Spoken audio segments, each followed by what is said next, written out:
Good morning, ladies and gentlemen. A very warm welcome to the sixth edition of ET Auto EV Conclave 2022. Electric vehicles are not the dream anymore. It's becoming a reality we are seeing on the roads. Though the pandemic undermined industries across sectors, EVs took off unexpectedly. In segments like two and three wheelers, touted as the low hanging fruits for long, they went from a buyer's to a seller's market overnight, spreading an inalienable optimism in other segments also. Reasons are many for this desirable and inevitable shift. The planet is warming up like never before.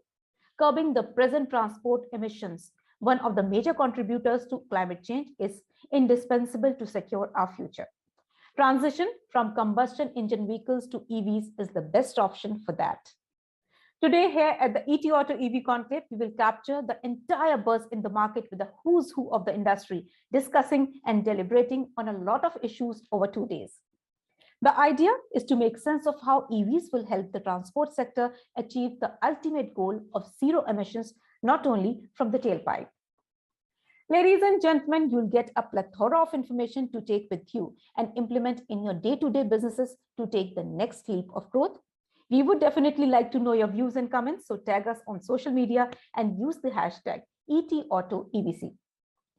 Now, ladies and gentlemen, it is the best time to acknowledge and thank the great efforts put by our partners to make this event huge. In association with Bolt and Matter, skilling partner SkillLink, Smart Ownership Partner OTO Capital, Silver Partners Rockwell Automation, Aventis, Ensis, NBC Bearings, Hexagon, Siemens, UK Government, Greenbase, and Mitsubishi Electric. Supporting partner Padmini V&A, Event Tech partner VConfex. Thank you to all of you. A big round of applause for our partners, ladies and gentlemen. Now let's start the show. I would like to invite Nabil A. Khan, editor ET Auto, for a welcome address. Welcome, Nabil. Here I hand it over to you.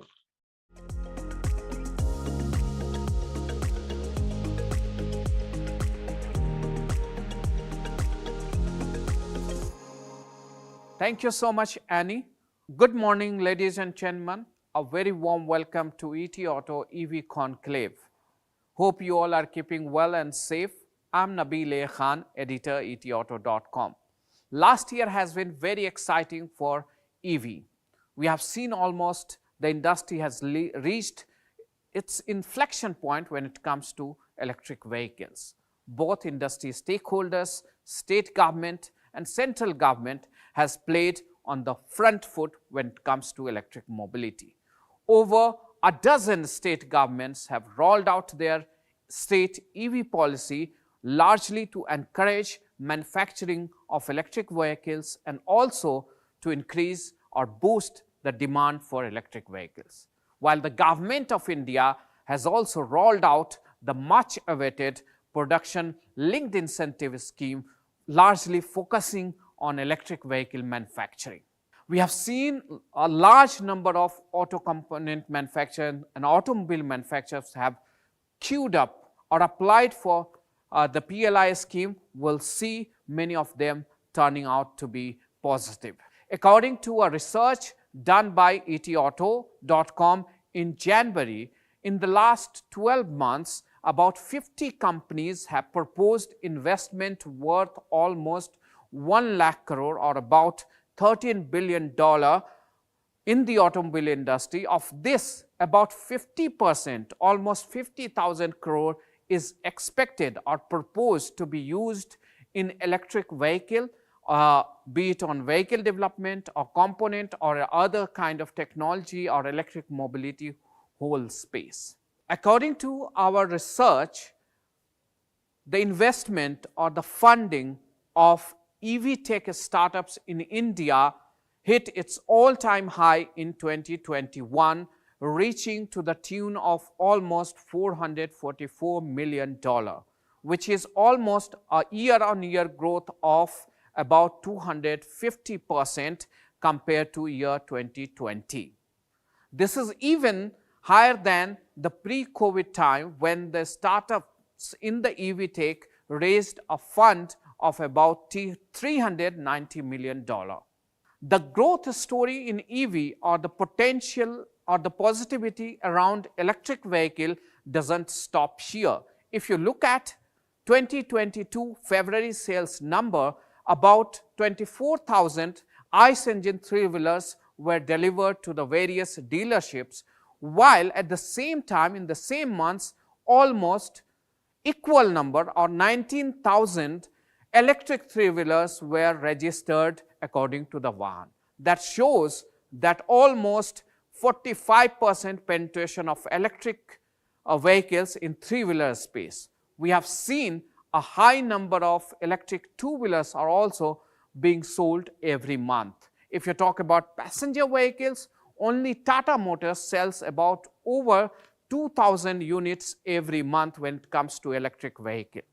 If you talk about overall automobile industry, almost 1.9% of the total automobile sales in the year 2021 was of electric vehicles. So this is the growth story, or this is the optimism that is coming around electric vehicle. But there is going to be challenges as well for India. We have seen we are having a huge burden of oil import that we try to weed out with adoption of electric vehicle. We have to play very carefully when we move to the transition of electric vehicle. Are we not going to shift the import burden from oil to the cathode chemistry? We have to play very safely there. Is it going to be a lithium-ion battery, or is it going to be hydrogen, or how will the market pan out?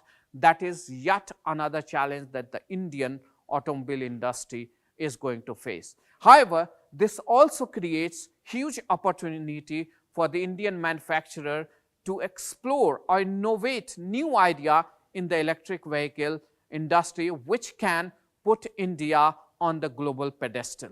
We have already been the biggest manufacturer of small cars and two-wheelers and also tractors.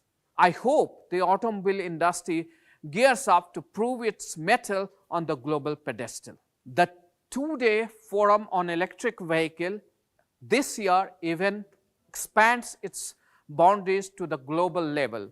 We have speakers from all around the world with expertise in all corners of the electric mobility space. We are joined by the stalwarts like Mr. R.C. Bhargava, Chairman of Maruti Suzuki India Limited. We are also joined by Mr. Rajiv Chhabra, Managing Director, MG Motor India. We are also joined by Mr. Sailesh Chandra of Tata Motors. We are also joined by Mr. Dharmesh Arora, who is CEO of Asia Pacific region at Germany's leading auto component company Schaeffler AG. We are also joined by Mr. Sarwant Singh, who is Chief Executive Officer at OHM Global Mobility and CPO Switch.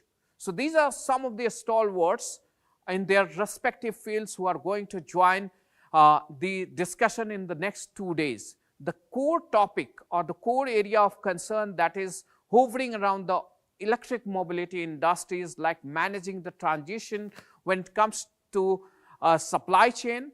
We are also going to talk about what kind of market is it going to be. Is it going to be a battery charging based or swapping based? Is it going to be all across swapping, or there are some segment that is going to use swapping and some segment will it use the charging infrastructure. We are also going to discuss other pertinent subject, which are the low hanging fruits and how can we leverage those segments to increase the penetration of electric vehicles. We are thankful to all the top industry leaders and experts who have agreed to join ET Auto EV Conclave, who are going to engage with you directly over the next 2 days. I would like to express my sincerest gratitude and welcome our chief guest, Honorable Minister of Commerce, Industry, Consumer Affairs, Food and Public Distribution and Textiles, Shri Piyush Goyal ji. Thank you so much, sir, for joining us at ET Auto EV Conclave to address the August gathering today. I'm sure the audience will be greatly enriched with your insight and visionary ideas. Thank you so much once again for taking out time and joining us here today.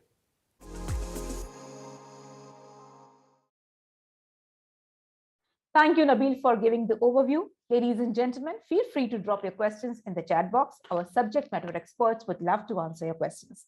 Now we'll move to the Chief Guest address.